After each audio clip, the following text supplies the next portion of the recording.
Good evening everyone. Gumawa po ako ng video na po ito ngayon. It's because of what happened is I have to delete that video that I made. The title was in 10 days time i-release na. I deleted it for today. In-upload ko today.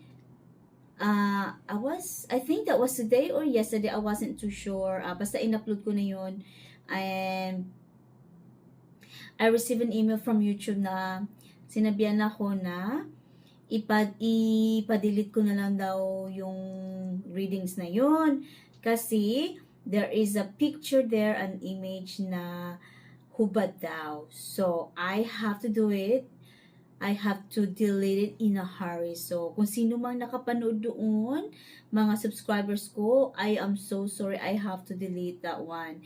And to be honest with you, I never had that kind of problema. Even sa previous ko na,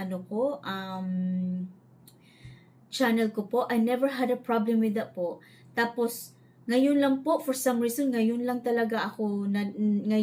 na ako nagkakaproblema. Apparently it was an AI that detected it, that na may nude daw yung isang picture daw noon po. So I was really upset, I was really sad kasi syempre, 'di ba? Pinag-anuhan ko na 'yun, pinaghirapan ko na 'yun, no? Tapos ganun lang.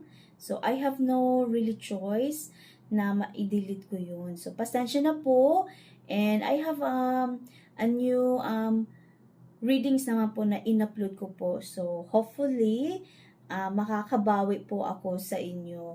Pasensya na po, and have a nice evening, good morning, good afternoon, around the world, wherever you are, you're watching this video.